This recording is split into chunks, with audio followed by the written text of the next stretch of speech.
Oke, baik. Assalamualaikum warahmatullahi wabarakatuh.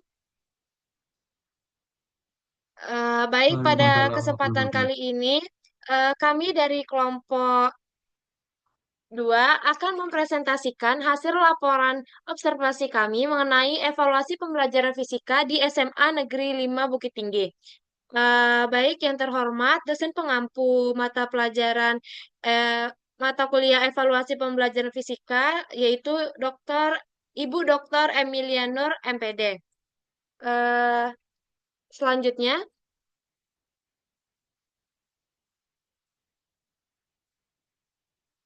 kami melakukan observasi di SMA 15, di SMA 5 Bukit Tinggi, yang dimana jadwal observasinya yaitu pada hari Jumat tanggal 9 Mei 2025. Baik, saya akan memperkenalkan anggota kelompok saya, yaitu dengan saya sendiri, Rifana Dwi Safitri, dengan NIM 230333124, dan rekan-rekan saya. Saya Cindi Aulia Putri dengan NIM 230333055. Saya Fikri Fawas dengan NIM 230333098.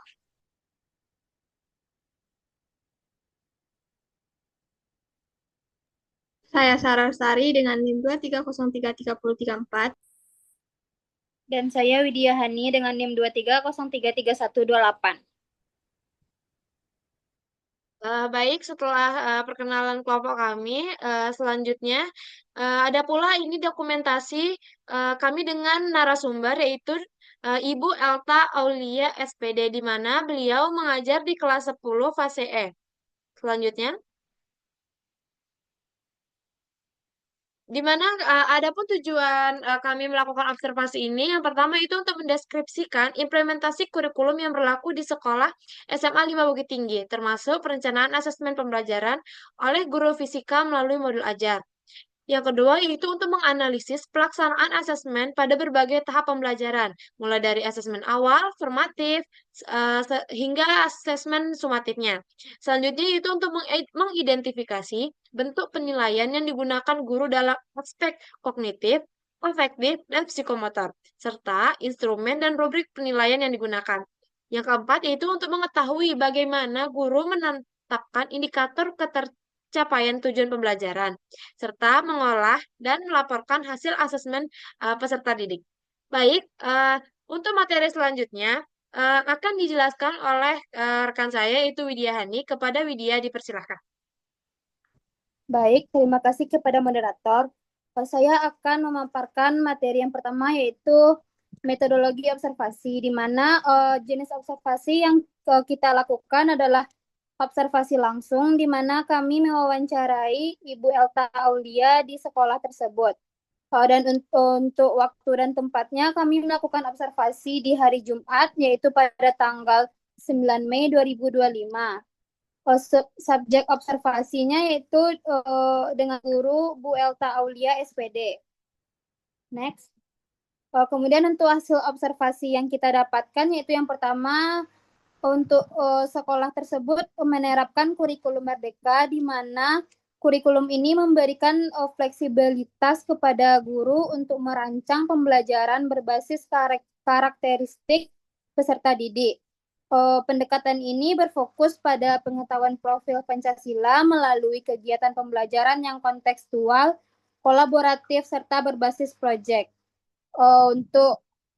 Untuk perencanaan asesmen pembelajaran atau rubrik RPP modul ajar, guru ibu tersebut mengganti modul ajar menjadi RPP yang di dalamnya memuat asesmen awal, formatif, dan sumatif. Modul ini juga dirancang dengan merujuk pada CP atau capaian pembelajaran dan ATP, yaitu alur tujuan pembelajaran yang sesuai dengan pendekatan kurikulum Merdeka, serta mempertimbangkan kebutuhan gaya belajar siswa. Yang ketiga yaitu di awal pembelajarannya guru tersebut melaksanakan asesmen rubrik baik kognitif maupun non-kognitif, di mana asesmen non-kognitif ini digunakan untuk memetakan gaya belajar siswa melalui Google Form. Sedangkan asesmen kognitifnya digunakan untuk mengetahui penguasaan awal terhadap materi. Next. Yang keempat yaitu pada asesmen yang dilakukan selama proses pembelajaran itu untuk mengetahui perkembangan peserta didik dan sekaligus pemberian umpan balik yang tepat. Guru Ibu Elta Aulia juga menerapkan asesmen formatif selama pembelajaran berlangsung, di mana ibu tersebut menggunakan rubrik seperti LKPD, diskusi kelompok, dan rubrik jawab. Umpan balik yang diberikan itu secara langsung baik lisan maupun tulisan, agar peserta didik dapat memperbaiki pemahaman secara real time. Yang berikutnya yaitu pada asesmen sumatif, yaitu asesmen yang dilakukan untuk memastikan ketercapaian keseluruhan tujuan pembelajaran itu, guru melaksanakan asesmen sumatifnya dalam bentuk soal AKM atau asesmen kompetensi minimum dan proyek poster, di mana asesmen ini bertujuan untuk menilai pemahaman konsep secara menyeluruh, sekaligus keterampilan berpikir kritis dan kreatif peserta didik. Yang keenam yaitu bentuk penilaian pembelajaran yang dilakukan oleh guru dalam aspek kognitifnya dilakukan dengan berbagai bentuk seperti tes, yaitu seperti kuisis, soal AKM, serta tugas tertulis dan presentasi. Guru juga melakukan rubrik penilaian untuk mengevaluasi aspek pemahaman konsep, argumen, dan penerapan pengetahuan secara objektif. Sekian pemaparan materi dari saya kembalikan kepada moderator. Baik, terima kasih kepada Widya atas pemaparan materinya. Selanjutnya akan dijelaskan oleh Fikri Fawaz. Kepada Fikri Fawaz dipersilakan. Terima kasih kepada moderator. Untuk selanjutnya akan saya jelaskan. Pertanyaan keempat itu adalah deskripsi asesmen apa yang dilakukan selama proses pembelajaran untuk mengetahui perkembangan peserta didik dan sekaligus pemberian umpan baliknya. Dari hasil Mohon maaf, wawancaranya, ya, Fikri Fawaz mungkin Sarah Lestari bisa di next. Sarah Lestari.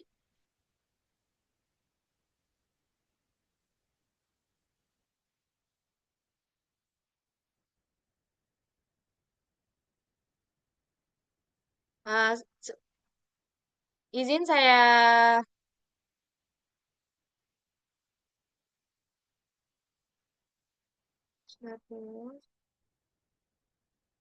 sebentar.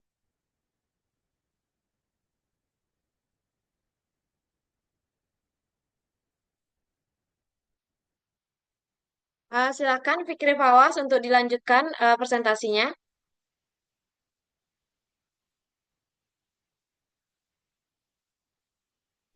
baik, saya akan melanjutkannya. Pertanyaannya itu deskripsi bagaimana bentuk penilaian pembelajaran yang dilakukan oleh guru dalam aspek afektif, misalnya seperti bentuk tes dan non-tes serta rubrik dan rubrik. rubrik. Dari hasil wawancaranya didapatkan penilaian efektif dilakukan melalui observasi selama diskusi kelompok dan refleksi peserta didik. Guru menggunakan lembar observasi untuk menilai rubrik seperti tanggung jawab, keaktifan, kerjasama, dan sikap terhadap lingkungan. Pertanyaan selanjutnya, deskripsi bagaimana bentuk penilaian pembelajaran yang dilakukan oleh guru dalam aspek psikomotor, seperti misalnya tes dan non-tes serta rubrik. Eh, dari wawancara tahap guru, penilaian psikomotor dilakukan melalui kegiatan proyek seperti pembuatan dan presentasi poster, solusi pemanasan global. Guru menggunakan rubrik yang menilai aspek keterampilan teknik, estetika, dan kesesuaian isi dengan rubrik. Selanjutnya, deskripsikan bagaimana pendidik perlu menetapkan kriteria atau rubrik tercapaian dan tujuan pembelajaran. Eh, Guru menyusun indikator pencapaian berdasarkan CP dan ATP. serta menyantumkannya dalam modul ajar. Indikator ini dijabarkan ke dalam aktivitas nyata seperti KPD, diskusi, dan proyek untuk memastikan ketercapaian aspek kognitif, afektif, dan psikomotor. Sorry ya.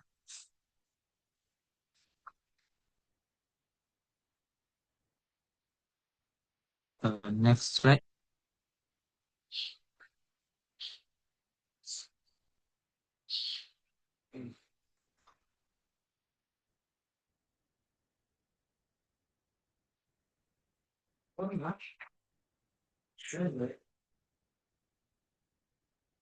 Izin next slide.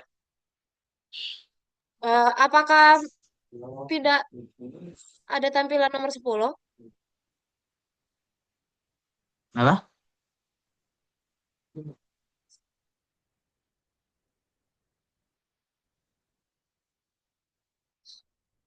Nggak ada kelihatan. Nggak ada kelihatan. Nah, oke, sudah.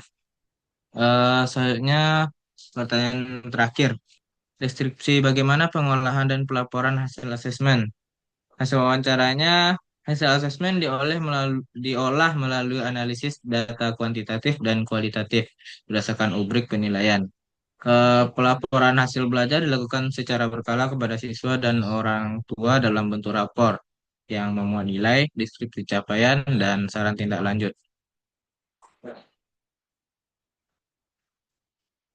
Next.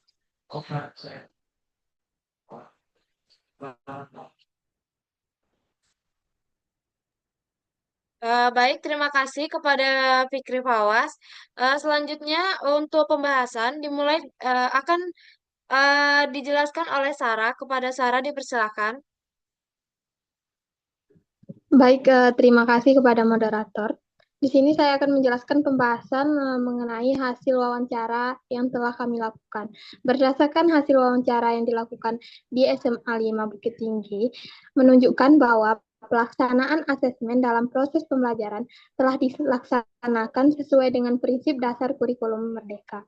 Guru menyusun modul ajar secara sistematis dengan mencantumkan CP atau capaian pembelajaran, ATP, dan berbagai bentuk asesmen sebagai bagian integral dari perencanaan pembelajaran.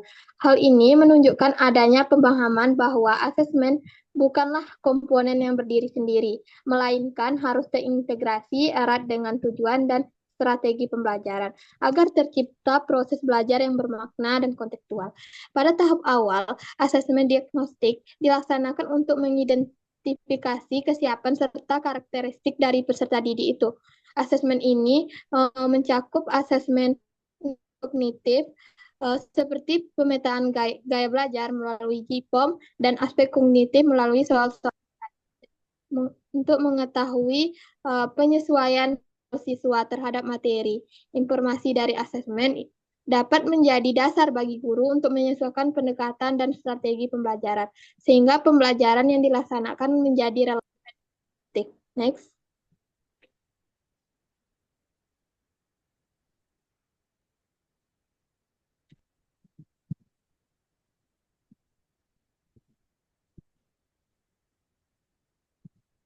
Selama proses pembelajaran berlangsung, guru melaksanakan asesmen formatif secara aktif dan variatif. Asesmen ini dilakukan melalui berbagai metode seperti tanya jawab, diskusi kelompok, kuis, serta observasi aktivitas belajar siswa. Selain itu, penggunaan LKPD menjadi salah satu instrumen penting dalam memantau pemahaman siswa. Guru juga memberikan umpan balik secara langsung, baik secara lisan maupun tulisan, agar peserta didik itu dapat mengetahui kekuatan dan kelemahan mereka selama proses belajar berlangsung. Hal ini mencerminkan bahwa asesmen telah menjadi bagian integral dari proses pembelajaran itu sendiri. Pelaksanaan asesmen mencakup 3 domain utama, yaitu kognitif, afektif, dan psikomotorik. Penilaian terhadap aspek kognitif dilakukan melalui tes tertulis, LKPD, dan soal AKM, serta Sementara itu, aspek afektif dinilai melalui observasi terhadap keaktifan tanggung jawab dan serta sikap siswa selama kegiatan belajar berlangsung. Dan aspek psikomotor dievaluasi dari keterampilan siswa dalam menyusun dan mempresentasikan proyek yang diberikan oleh guru. Guru melakukan instrumen dan rubrik penilaian yang disusun secara objektif dan terukur untuk menjamin keadilan dan kekuatan dalam menilai setiap kompetensi yang ditargetkan. Next.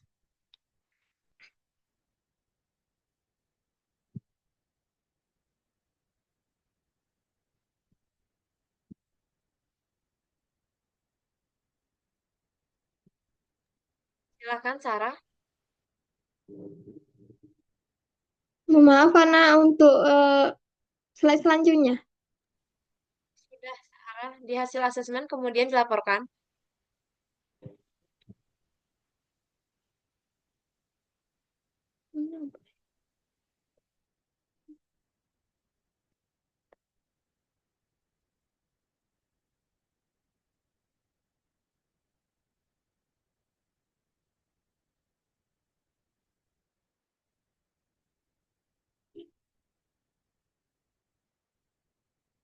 Hasil asesmen kemudian dilaporkan secara berkala melalui rapor yang mencakup nilai kuantitatif dan deskriptif kualitatif. Laporan ini tidak hanya memberikan informasi angka, tetapi juga menggambarkan proses secara keseluruhan. Pelaksanaan asesmen di SMA Bukit Tinggi 5 Bukit Tinggi ini telah mencerminkan esensi dari kurikulum Merdeka, yaitu pembelajaran yang berpusat pada siswa, kontekstual, dan mengakomodasikan keberagaman kebutuhan peserta didik.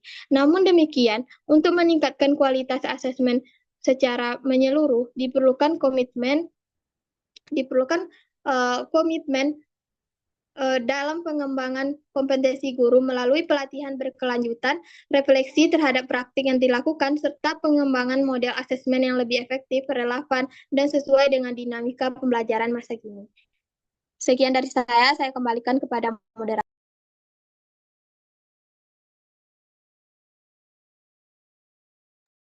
Baik, terima kasih kepada Sarah atas pembahasannya. Selanjutnya, secara keseluruhan pelaksanaan asesmen di SMA 5 ini telah mencerminkan kurikulum Merdeka, yaitu pembelajaran yang berpusat pada siswa, kontekstual, dan keberagaman kebutuhan peserta didik. Namun, untuk meningkatkan kualitas menyeluruh, diperlukan komitmen dalam mengembangkan kompetensi guru yang dengan cara refleksi terhadap praktik yang telah dilakukan serta pengembangan yang lebih kreatif, relevan, dan sesuai dengan dinamika pembelajaran masa kini. Selanjutnya, mengenai kesimpulan dan saran akan dijelaskan oleh Cindy. Kepada Cindy, dipersilakan. Baik, terima kasih. Slide selanjutnya, yaitu kesimpulannya. Yang pertama, dapat disimpulkan implementasi kurikulum dan perencanaan asesmen pembelajaran dilakukan oleh guru fisika di sekolah, yaitu sekolah menerapkan kurikulum Merdeka, di mana perencanaan pembelajaran yang mencakup penyusunan capaian pembelajaran, indikator, dan metode pembelajaran yang sesuai. Guru juga merancang asesmen pembelajaran secara sistematis, melibatkan siswa dalam penentuan tujuan pembelajaran dan menggunakan modul ajar yang relevan, serta sumber belajar yang beragam untuk mendukung proses pembelajaran fisika. Yang kedua yaitu pelaksanaan asesmen pada tahap awal. Guru tersebut melaksanakan asesmen diagnostik, baik itu kognitif maupun non-kognitif.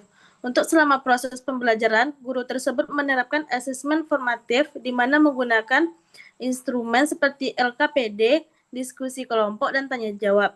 Yang ketiga yaitu bentuk penilaian digunakan oleh Ibu Elta dalam aspek kognitif, yaitu menggunakan berbagai bentuk tes seperti kuis, soal AKM, dan proyek poster, di mana siswa dituntut aktif dalam belajar. Untuk penilaian afektif guru tersebut menggunakan lembar observasi untuk menilai indikator seperti tanggung jawab, keaktifan, kerjasama, dan sikap terhadap lingkungan. Serta yang terakhir yaitu pada aspek psikomotor, di mana guru tersebut melakukan kegiatan proyek seperti pembuatan dan presentasi poster solusi pemanasan global. Guru menggunakan rubrik yang menilai aspek keterampilan teknis, estetika, dan kesesuaian isi dengan topik.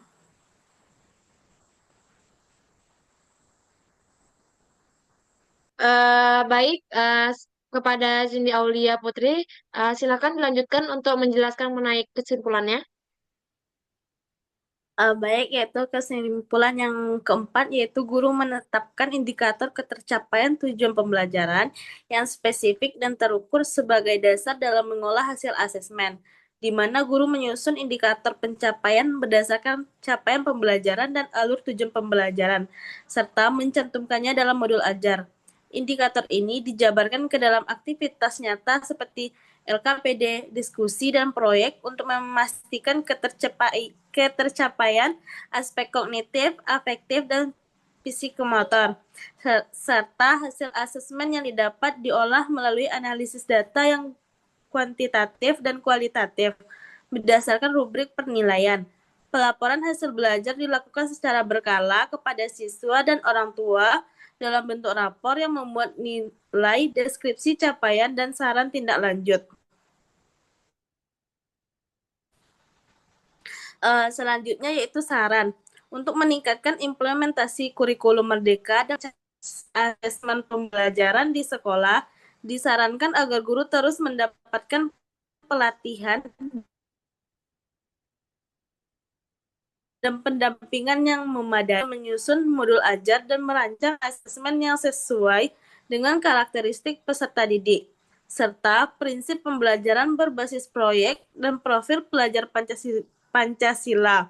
Selain itu, pengembangan instrumen asesmen yang variatif dan autentik sangat diperlukan untuk mengukur aspek kognitif, afektif, dan psikomotorik, serta komprehensif.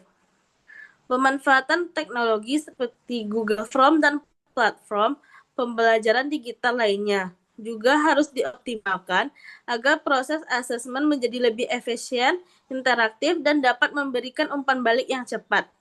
Selanjutnya, keterlibatan aktif siswa dan komunikasi yang baik dengan orang tua dalam pelaporan hasil belajar perlu ditingkatkan guna mendukung motivasi dan keberhasilan belajar siswa. Pengolahan data hasil asesmen harus dilakukan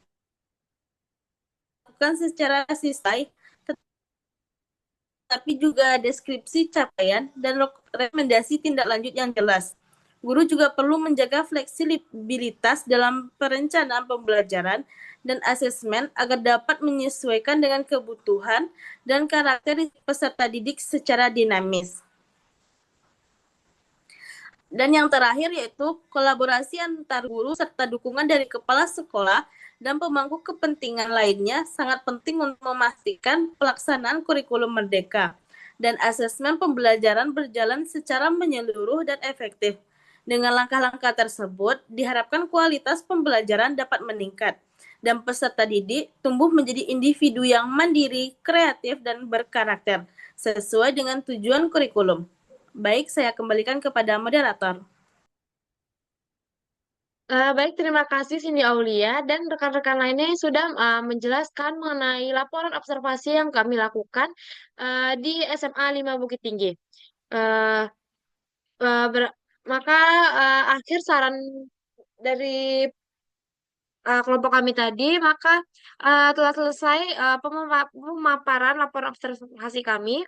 Jika banyak salah dan kurangnya, mungkin kepada Ibu dosen pengampu, Dr. Emilianor, bisa memberikan saran agar kami dapat merevisi uh, laporan kami selanjutnya. Baik, kami akhiri dengan wassalamualaikum warahmatullahi wabarakatuh. Waalaikumsalam warahmatullahi